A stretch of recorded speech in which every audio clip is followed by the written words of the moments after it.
আসসালামু আলাইকুম রহমতুল্লাহি ওবরকাতুহু। সম্মানিত দর্শক, আমি গত ১০ মাস বা ১১ মাস ধরে জাতীয় নাগরিক পার্টি বা এনসিপি এটা যখন গঠন হলো, সেদিন থেকে কিংবা তার আগে যারা এই পার্টির মুখ্য ব্যক্তিত্ব, যাদের পরিচয় ছিল সমন্বয়ক, তাদেরকে নিয়ে ইতিবাচক বা নেতিবাচক কোনো ভিডিও দেয়নি বা কোনো সমালোচনা করিনি।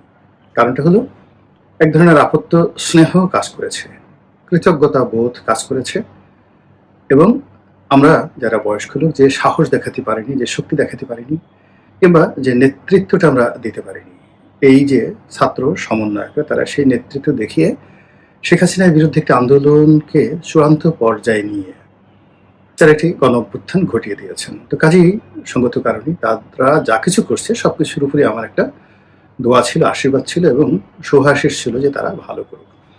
তো পরবর্তীতে যখন তারা একটি রাজনৈতিক দল গঠন করলেন, তখন আমি দেখলাম যে না, it is not the right time to criticise them or to praise them. তাদেরকে উৎসাহ দেওয়া বা কৃতজ্ঞতা প্রকাশ করা বা ক্রিটিসাইজ করা, সমালোচনা করা, এটা এত অল্প সময়ে সম্ভব নয়।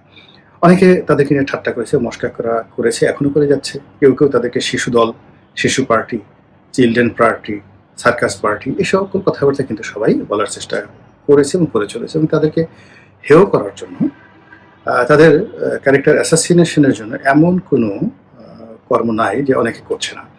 দ্বিতীয়ত হলো, যখন তারা তাদের কার্যক্রম শুরু করেছিল ১১ মাস আগে, দেশে এবং দেশের বাইরে অনেকে তাদের যারা বন্ধু ছিলেন তাদেরকে প্রশংসা করতেন এবং তাদেরকে প্রমোট করতেন।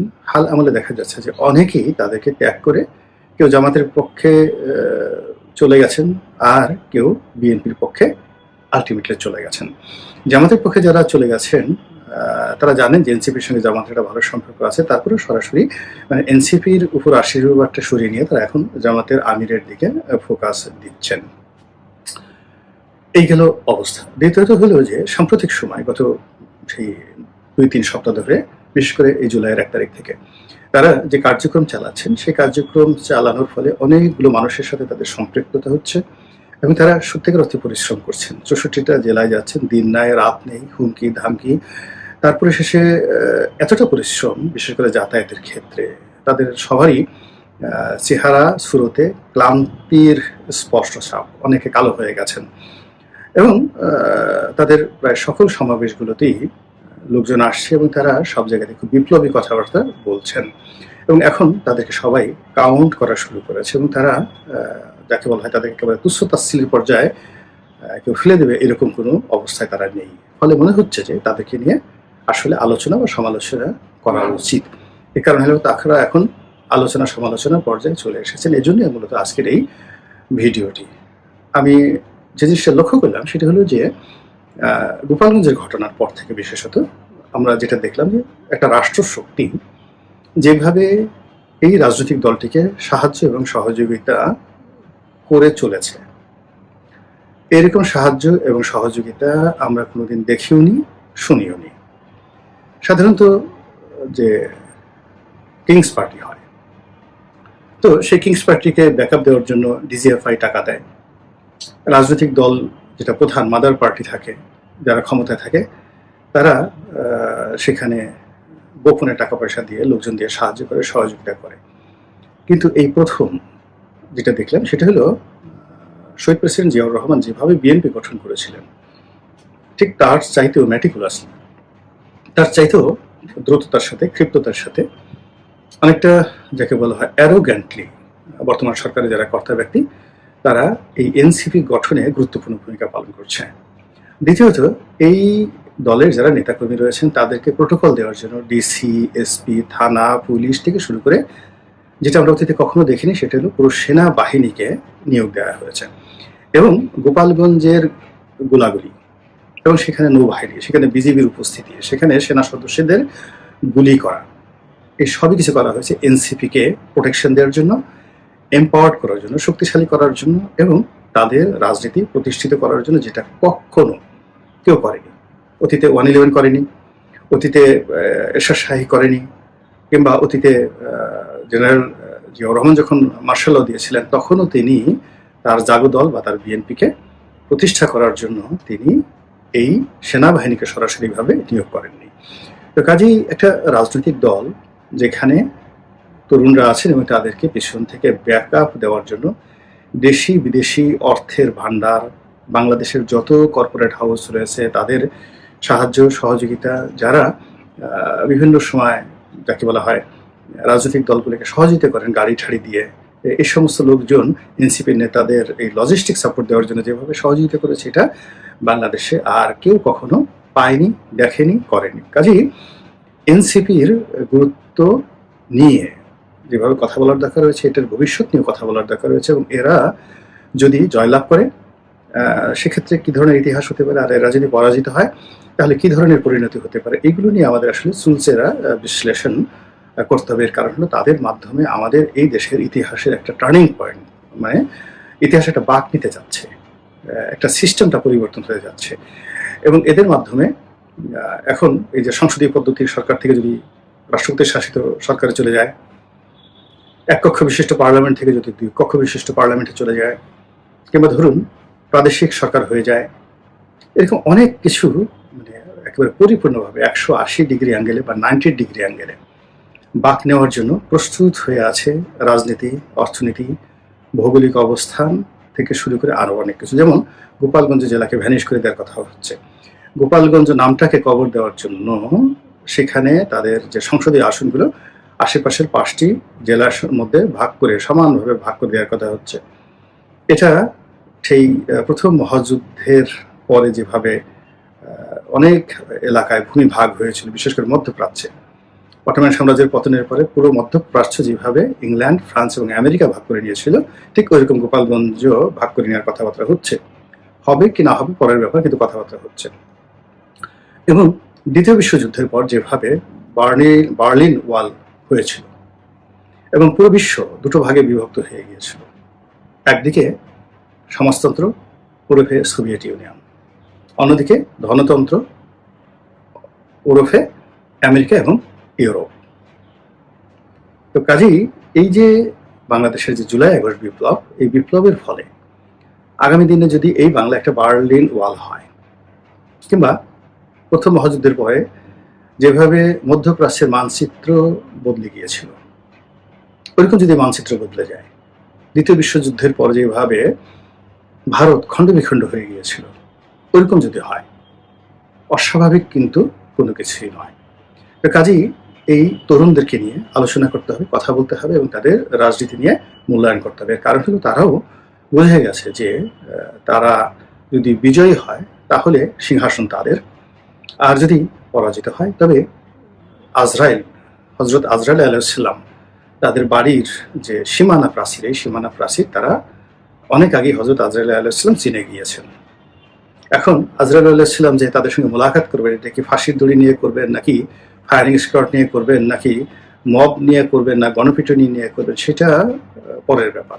কিন্তু ব্যাপারটা হলো এই যে ছাত্র যুবক তারা তাদের জয় এবং পরাজয়ের রেজাল্টটা বুঝে গেছেন। এই জন্য তারা এখন রাজনীতির মাঠে নেমে তাদের সর্বশক্তি, যেটাকে বলা হয় মরণ কামড়, সেই মরণ কামড় তারা দিয়েছেন। এবং যেটা শুরু হয়েছে মূলত গোপালগঞ্জ দিয়ে। এবং গোপালগঞ্জে তারা যে শক্তি দেখিয়েছে, তারা যে সাহস দেখিয়েছে এবং তারা যে ভাষা ব্যবহার করেছে, এটি বাংলাদেশের ক্ষেত্রে এক্সট্রিম। নেতিবাচক বলার দরকার নাই, ইতিবাচক যদি চিন্তা করেন, গোপালগঞ্জের মাটিতে বসে প্রথমত সেখানে যাওয়াটা তাদের একটা সাহস। এখন বলতে পারেন যে হ্যাঁ, আর্মি বলেছে, সেনাবাহিনী বলেছে, অনেক কিছু বলেছে। তো সেক্ষেত্রে তো আওয়ামী লীগের যারা নেতাকর্মী রয়েছেন কলকাতাতে পালিয়ে, তাদেরকে বলছে, মোদী সরকার বলছে যাও বাংলাদেশে যাও, ইউনূস সরকারকে হটাও, এনসিপিদেরকে তাড়াও, আমরা আছি তোমাদের সঙ্গে।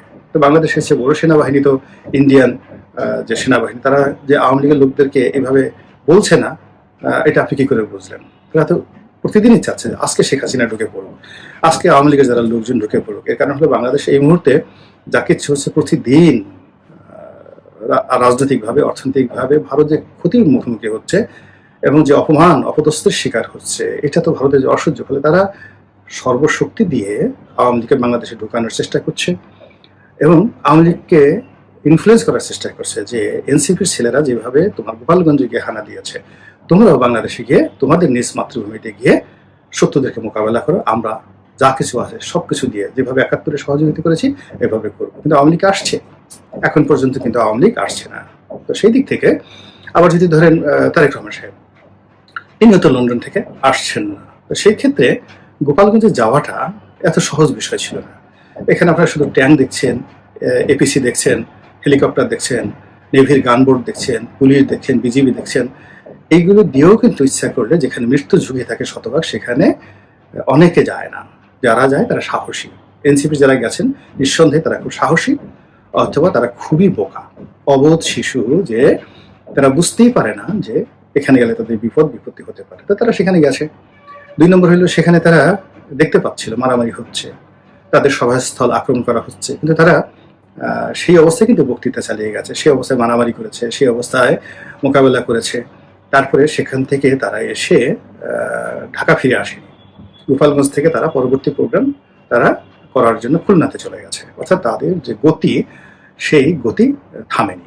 এবং এর মধ্যে সবচেয়ে বড় ব্যাপার হলো যে এখানে সমন্বয়কদের সাথে মারামারি হয়েছে, অনেকে রক্তাক্ত হয়েছেন, কিন্তু আশ্চর্যের ব্যাপার হলো এনসিপির পক্ষ থেকে এরকম একটা ভিডিও ফুটেজ দেওয়া হয়নি। আমাদের দেশের একটা রাজনৈতিক কালচার হলো সাধারণত মার খেয়ে রক্তাক্ত হয়ে এটাকে মার্কেটিং করার জন্য ছবি দেয়, সহানুভূতি পাওয়ার জন্য। সবাই বড় বড় নেতা আছে, এই আমাদের গাল ফাটিয়ে দিয়েছে, নাক ফাটিয়ে দিয়েছে, তারপর সাথে দাঁত ফাটিয়ে দিয়েছে, এইগুলো তারা কেঁদে কেঁদে বলে, দেখায়। কিন্তু এখানে যে ঘটনাগুলো ঘটেছে, এনসিপির যারা আহত হয়েছে তাদের একটা সিঙ্গেল ছবি এনসিপি নেতৃবৃন্দ দেয়নি, বরং তারা যে বুক ফুলিয়ে, বুক চিতিয়ে যেভাবে সামনে এগিয়েছে, এই ছবি সব জায়গায় তারা দিয়েছে। এবং তারা যে সেনাবাহিনীর এপিসিতে করে তারা সেখান থেকে এসেছে, এটাকে সবাই বলছে পালিয়ে এসেছে, মাথা নিচু করে এসেছে, এটাকে তারা গায়ে মাখতে চাচ্ছে না, এবং তারা তাদের কর্মকাণ্ড চালিয়ে যাচ্ছে। এমনকি তারা তাদের এই যে শক্তিমত্তা, এই শক্তিমত্তায় গিয়ে তারা কক্সবাজারে প্রদর্শন করেছে। এবং আপনারা জানেন যে কক্সবাজারে এখন একক নেতৃত্ব, পুরো কক্সবাজার, রাঙামাটি, খাগড়াছড়ি, চট্টগ্রাম বিভাগ। তো এখানে এই পুরো চট্টগ্রাম বিভাগে একক কর্তৃত্ব এখন যেন সালাউদ্দিন সাহেবের হাতে। তো সেই সালাউদ্দিন সাহেবকে তার নিজের শহর কক্সবাজারে গিয়ে, যাকে বলা হয়, যেভাবে তারা চ্যালেঞ্জ জানিয়েছে এবং যেভাবে তাকে মাফিয়া ডন বলেছে, যেভাবে তাকে বলেছে যে সে এই সিন্ডিকেট থেকে টাকা নিচ্ছে, এখানে দখল বাণিজ্য করছে, এখানে গরু চুরি থেকে শুরু করে চোরা কারবারে, ইয়াবা ব্যবসা যেগুলো বদি মদি করতো, এই সবগুলো একত্র হয়ে এখন সবকিছু জনাব সালাউদ্দিন করছে, এবং তাকে ডন হিসেবে তারা সেখানে গিয়ে তারা তার সমালোচনা করে এসেছে। এবং এটা নিয়ে ওখানে উত্তেজনা হয়েছে, তাদের মঞ্চ ভেঙেছে, কিন্তু ড্যাম কেয়ার তারা থামেনি, তারা ওখান থেকে সোজা রাঙামাটি চলে গেছে। এই যে তারা কাজকর্ম করে যাচ্ছে এবং একটার পর একটা তারা প্রোগ্রাম শুধু চালিয়ে যাচ্ছে, তো এর ভবিষ্যৎ কি? তারা এই যে এই কর্মকাণ্ড করছে, এইভাবে তারা টিকতে পারবেন কিনা? দ্বিতীয়ত হলো যে কেন গোপালগঞ্জের পরে তারা কক্সবাজারে বিএনপিকে টার্গেট করছে? তৃতীয়ত হলো বিএনপি আবার কেন তাদেরকে টার্গেট করছে? এই বিষয়গুলো নিয়ে খুব সংক্ষেপে বলে আজকে এই ভিডিওটি শেষ করবো। মূলত ব্যাপার হলো যে আমি যে কারণে আজকে তাদেরকে নিয়ে ভিডিও করছি, সেই একই কারণে বিএনপি তাদেরকে টার্গেট করছে।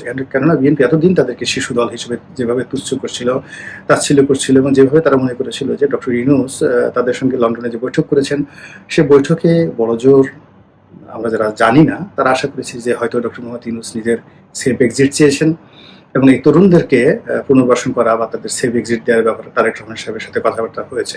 কিন্তু আজকের এই দিবসে এসে মনে হচ্ছে যে ডক্টর মোহাম্মদ ইউনূস যে মানে পলিটিক্স করেছেন, যে স্ট্যান্ডার্ডে পলিটিক্স করেছেন, সেখানে বিএনপি যারা নেতৃবৃন্দ স্বপ্ন দেখেছিলেন তারা রীতিমতো রাম ধরা খেয়েছেন।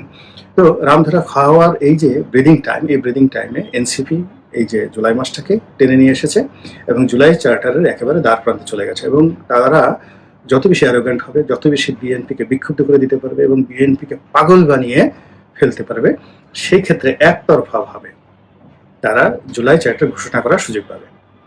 তো যদি আর শান্তিপূর্ণ পরিবেশ থাকে, তাহলে জুলাই চার্টার ক্ষেত্রে বিএনপি স্বাক্ষর না হলে তারা এক ধরনের জটিলতার মধ্যে পড়বে। এবং এই জিনিসটি তারা খুব ম্যাটিকুলাসলি আওয়ামী লীগেরকে যেভাবে তারা প্রতিপক্ষ বানাচ্ছে, তার চেয়ে দ্বিগুণ শক্তি দিয়ে তারা এখন এই বাকি কয়েকদিনে বিএনপির বিরুদ্ধে তারা তাদের সর্বশক্তি নিয়োগ করবে, কথাবার্তা, আচার আচরণে। এবং তাদের যারা সহযোগী শক্তি আছে, জামাত থেকে শুরু করে অন্যান্য যে সকল রাজনৈতিক দল, চরমোনাই, সবাই মিলে বিএনপিকে উত্তেজিত করার চেষ্টা করবে, যেন জুলাই সনদটি তারা একটা বিপ্লবী সরকারের প্রতিভূ রূপে করতে পারে। সারা দেশ উত্তাল, আওয়ামী লীগও যে কাজ করছে, বিএনপিও সেম কাজ করছে। বিএনপির সাথে তারা যত দ্রুত সম্পর্ক খারাপ করে ফেলতে পারবে, ততই তারা জুলাই চার্টারটা নিরাপদে দিতে পারবে। তো এই একটা পরিস্থিতি যে তারা তৈরি করতে যাচ্ছে, সেক্ষেত্রে ওই একই অবস্থা। তাদের যে জয়, মানে পরিপূর্ণ জয়, আর তাদের যে পরাজয়, সেটাও কিন্তু তাদের পরিপূর্ণ পরাজয় হয়ে যাবে এই জুলাই আগস্ট, এই বিপ্লবের মধ্যে যদি তারা এই চার্টারটা দিতে না পারে। তো এই যে তারা চেষ্টা করে যাচ্ছেন, বিএনপি ধরতে পারছেন কিনা বলতে পারবো না, কিন্তু বিএনপিও চেষ্টা করে যাচ্ছে। এখন দেখা যাক এই চেষ্টার ফলশ্রুতি কোন বিন্দুতে গিয়ে, কোন অ্যাঙ্গেলে, কি ধরনের কৌণিক দূরত্ব তৈরি করে। মহান আল্লাহ আমাদের সবাইকে হেদায়েত দান করুন এবং হেফাজত করুন। আসসালামু আলাইকুম ওয়া রাহমাতুল্লাহি ওয়া বারাকাতুহু।